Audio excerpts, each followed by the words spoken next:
தமிழ்நாட்டுக்கான ஒரு குரல் மத்தியில் பார்லிமெண்ட்டில் போய் அவர் பேசலாம். தமிழர் உரிமையை மீட்பதற்கு பேசலாம். அதைத்தான் எங்களோட பொதுச் செயலாளர் ஒரு கோஷமாகவே வச்சு இப்போ நம்ம இந்த தேர்தலை சந்திக்கிறோம். நம்ம இப்போ அம்மா காலத்தில் பார்த்தீங்கன்னா ஒரு தொலைநோக்கான திட்டம், கிராமப்புற பெண்களுக்கு இந்த ஆடு மாடு கோழியெல்லாம் கொடுத்து அவங்களோட பொருளாதாரத்தை மேம்படுத்தினாங்க. ஐடி இண்டஸ்ட்ரி வரவே இல்லை. ஒரு முறையும் சொல்கிறாங்க மாநில அரசாங்கம், அது வரலை. அதை வர வைக்கக்கூடிய வகையில் நம்ம செய்யலாம்னு இருக்கிறோம்.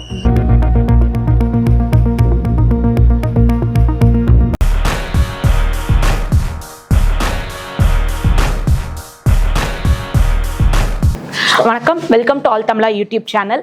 வணக்கம் சார். வணக்கம் மேடம். சாரை பற்றி இன்னைக்கு இன்ட்ரொடக்ஷன் எடுக்கிறதே எனக்கு ரொம்ப பெருமையாக இருக்குது சார். ஏன்னா மதுரை மன்னன் எம்ஜிஆர்னு சொன்னால் உங்களை தான் சார் சொல்லலாம். ஏன்னா இன்னைக்கு வந்து பார்த்தீங்கன்னா ஒரு உயிர் அப்படின்றது ஒரு முக்கியமான விஷயம். ஸோ அதை காப்பாற்றி கொடுத்துக்கிட்டு இருக்க உங்களை இன்னைக்கு பார்த்ததில் ரொம்ப ரொம்ப மகிழ்ச்சி சார். ரொம்ப நன்றி. ஸோ சாரை பற்றின சொல்கிறதுன்னு அவசியமே இல்லை. டாக்டர் சரவணன் சார் இப்போ எம்பி எலெக்ஷனில் ஏடிஎம்கே சார்பாக சார் இருக்காங்க. ஸோ ஆக்சுவலாக சார் நிற்காமே எங்கள் மனசில் எல்லாத்துலேயுமே இடம் பிடிச்சிருக்காங்க. இப்போ பார்த்தீங்கன்னா சார் ஏடிஎம்கே சார்பாக நம்ம எம்பி எலெக்ஷனில் நிற்கிறோம். ஸோ ஏடிஎம்கே கூட்டணி சார்பாக நிற்கிறோம். ஏடிஎம்கே கூட்டணி கிடைச்சிருக்காங்க. கூட்டணி கட்சி. ஆமாம், மதுரை மண்ணை சேர்ந்த அண்ணன் விஜயகாந்த், புரட்சி கலைஞர் விஜயகாந்த் அவருடைய தேசிய முற்போக்கு திராவிட கழகம் இங்கே கூட இருக்கு. Okay sir. சிறுபான்மை மக்களுக்கு உண்மையான அரண் அதிமுக தான் அப்படின்ற அடிப்படையில் SDPI, social democratic party of India, அவங்க கூட இருக்கிறாங்க. எங்க கூட தேசியம் தெய்வீகம் தன் இரு கண்களாக கொண்டு வாழ்ந்த தேவர் திருமகனார், ஆல் இண்டியா ஃபார்வர்ட் பிளாக், அவங்க எங்களோட ஆதரவாக இருக்காங்க. புதிய தமிழகம், புரட்சி பாரதம், இன்னும் பல்வேறு சமுதாய அமைப்புகள் இருக்காங்க. மருது சேனை, முத்திரையர் சங்கங்கள், இந்த மாதிரி இது நம்மளுடைய புதிய தமிழகம், பல்வேறு இயக்கங்கள் நம்மளோட இருக்காங்க. அந்த ஒட்டுமொத்த வெற்றி கூட்டணியோட வேட்பாளராக டாக்டர் சரவணன். கண்டிப்பா, எப்பவுமே இதான் சாரோட குணமே. சார் பாத்தீங்கன்னா இது வரைக்கும் நிறைய சேவைகள் நாங்க சொல்லவே வேண்டாம், அவ்வளோ இருக்கு. பாத்தீங்களா, இப்பயுமே தன்னோட இருக்கவங்களை எல்லாத்தையும் சார்ந்துதான் எப்பவுமே சொல்லுவாங்க. சார் இப்போ நம்ம எடுத்து வச்சிருக்கிறதுக்கு என்ன சார் மதுரை மக்களுக்காக நீங்க கோரிக்கை சொல்ல விரும்புறீங்க? பேசிக்கா நான் பார்க்கையில பொதுவாக மக்கள் ஒரு பாராளுமன்ற உறுப்பினர் என்ன எதிர்பார்க்குறாங்கன்னா, நிறைய பேர் பிரித்து பார்க்கறது இல்லை. ஏன்னா பாராளுமன்ற உறுப்பினர் அடிப்படையில் என்ன செய்யலாம், தமிழ்நாட்டுக்கான ஒரு குரல் மத்தியில் பார்லிமெண்ட்டில் போய் அவர் பேசலாம். தமிழர் உரிமையை மீட்பதற்கு பேசலாம். அதைத்தான் எங்களோட பொதுச் செயலாளர் ஒரு கோஷமாகவே வச்சு இப்போ நம்ம இந்த தேர்தலை சந்திக்கிறோம். நம்ம ஒன்று. ரெண்டாவது, என்னையை பொறுத்த வரைக்கும் அடிப்படை பிரச்சனையில தான் மக்கள் ஒரு இப்போ பிரதிநிதியை அட்ரஸ் பண்ணுறோம்னு நினைக்கிறாங்க.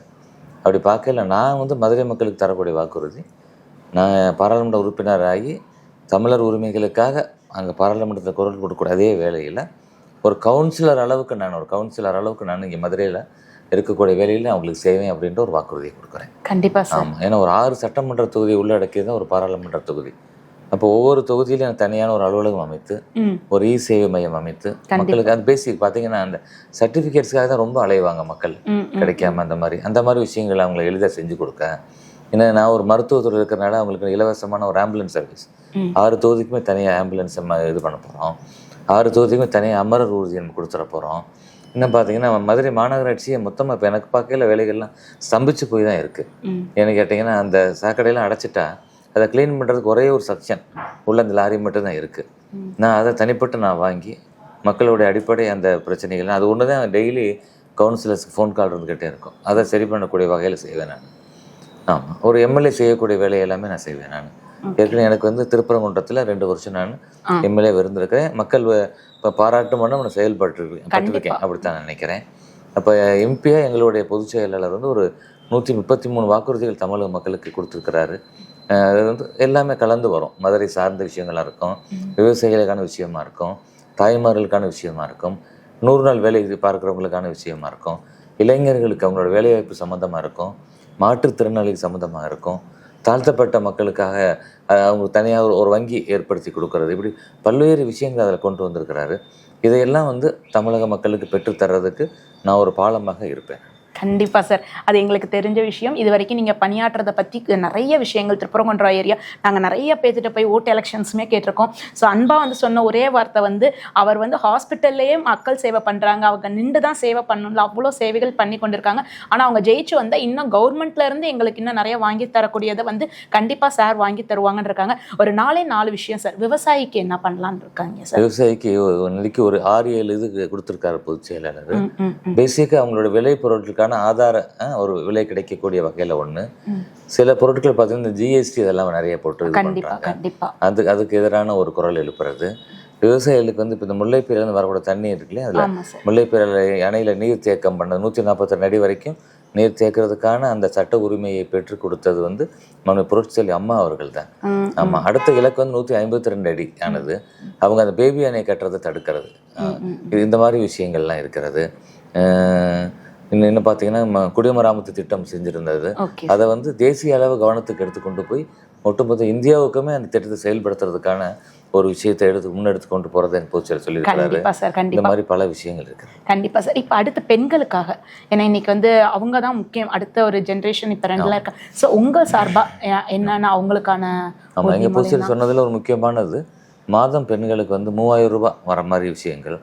அப்புறம் தற்சார்பு, அவங்கள தொழில் பொருளாதார ரீதியாக அவங்கள வந்து உயர்த்துவதற்கான நடவடிக்கைகள். இப்போ அம்மா காலத்தில் பார்த்தீங்கன்னா ஒரு தொலைநோக்கான திட்டம், கிராமப்புற பெண்களுக்கு இந்த ஆடு மாடு கோழியெல்லாம் கொடுத்து அவங்களோட பொருளாதாரத்தை மேம்படுத்தினாங்க.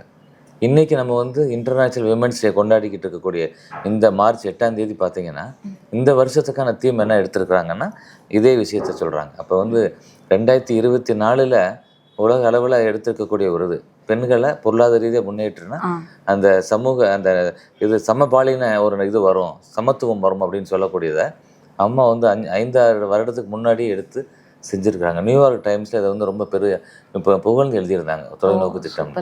இந்த மாதிரி விஷயங்கள் எல்லாம் பெண்களுக்கு செய்யக்கூடாது. கண்டிப்பாக சார். இன்றைக்கி பார்த்தீங்கன்னா இளைஞர்கள் சார், அவங்க தான் வந்து தூண் மாணிக்க. அவங்களுக்கு வேலை வாய்ப்பு பற்றியும் அவங்களுக்கான என்ன நீங்கள் எம்பி ஆனதுக்கு அப்புறம் செய்கிற நிச்சயமா இளைஞரோட வேலை வாய்ப்புக்கான விஷயங்கள் வருடத்துக்கு 5 லட்சத்துலேருந்து 10 லட்சம் இளைஞர்கள் வேலைவாய்ப்பு கிடைக்கக்கூடிய வகையில் அதற்கான செயல் திட்டங்களை மத்திய அரசு வலியுறுத்துறது. இங்கே தொழிற்சாலைகள் தொடங்கினா அதில் அவங்களுக்கு வேலைவாய்ப்பு கிடைக்கும். ஐடி இண்டஸ்ட்ரி வரவே இல்லை, ஒரு முறையும் சொல்கிறாங்க மாநில அரசாங்கம், அது வரலை. அதை வர வைக்கக்கூடிய வகையில் நம்ம செய்யலாம்னு இருக்கிறோம்.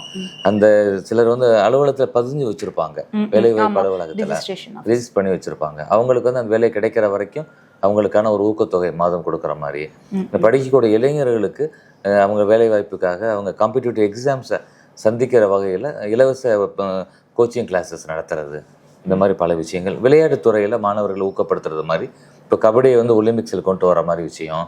இன்னும் வந்து நம்ம ரேக்லா ரேஸை வந்து தேசிய பாரம்பரிய விளையாட்டை அறிவிக்கிறது. ஜல்லிக்கட்டு வீரர்களுக்கு இன்சூரன்ஸை தாண்டி ஜல்லிக்கட்டு வீரர்கள் வந்து அவங்களுக்கு வேலையில் முன்னுரிமை. இந்த மாதிரி விஷயங்களை எல்லாம் நம்ம முன்னெடுக்கிறதுக்கு இருக்கிறோம். ஏன்னா அவர் வந்து மாணவர்களோட விஷயங்களை புரிஞ்ச ஒரு எடப்பாடியார். கொரோனா காலகட்டத்தில் பார்த்தீங்கன்னா எல்லாம் ஆன்லைன் கிளாஸஸ்ஸு. அப்போ அது நேரம் வந்து பரீட்சை இல்லாமல், ஏன்னா ஒரு பரீட்சை மட்டும் தீர்வு ஆகாதுன்ற அடிப்படையில் அவங்களுடைய அந்த முழுசும் காலேஜ் படித்த எல்லாத்தையுமே மனதில் கருத்தில் எடுத்து ஆல் பாஸ் கொடுத்த ஒரு முதல்வர் அவர். வைஃபை வசதி பண்ணி கொடுத்துருக்கிறாரு. ஆமாம், இன்னும் வந்து வேலைக்கு போகக்கூடிய பெண்மணிகளுக்கு வந்து மானிய விலையில் வந்து ஸ்கூட்டி கொடுக்கக்கூடிய திட்டம். இப்படி வந்து அம்மாவை பார்த்தீங்கன்னா பொருட்செயலி அம்மா அவர்கள் வந்து சிசு கொலையை தடுப்பதற்காக தொட்டில் குழந்தை திட்டம் தொடங்கி, குழந்தை பிறந்தோடனே அம்மா பரிசு பெட்டகம், அவங்க ஸ்கூலுக்கு போனோன்னு யூனிஃபார்ம், இதெல்லாம் இன்னும் ஹைஸ்கூல் போனோன்னா சைக்கிள், காலேஜ் போனோன்னா லேப்டாப்பு, இப்படி பெண்களுக்காக முதியோருக்கு உதவித்தொகை, பல்வேறு திட்டங்களை பெண்களுக்கு செயல்படுத்தியவர் அம்மா அவர்கள். ஒட்டுமொத்தமாக அதிமுக அரசு என்பது பெண்களுக்கு பல நலத்திட்டங்களை வழங்கிய ஒரு அரசு. கண்டிப்பாக சார். ஸோ இவ்வளோ நேரம் எங்களுக்காக உங்கள் பிஸி ஷெடியூல்லையும் டைம் கொடுத்ததுக்கு ரொம்ப நன்றி சார். ஸோ நீங்கள் வந்து எம்பிஐ எங்கள் மதுரை மாநகராட்சிக்கு சப்போர்ட் பண்ணுன்றது ரொம்ப சப்போர்ட். நிச்சயம், உறுதியாக. Thank you sir. மக்கள் வீட்டு பிள்ளையாக, உங்கள் வீட்டு பிள்ளையாக உங்களுக்கு இருக்க எந்த பிரச்சனை, அடிப்படை பிரச்சனைகளுக்கு நான் குரல் கொடுப்பேன். நான் என்னால் முடிஞ்சதை நான் கூட இருந்து செஞ்சு கொடுப்பேன் அப்படின்ற வாக்குறுதியை கொடுத்துக்கிறேன். நன்றி.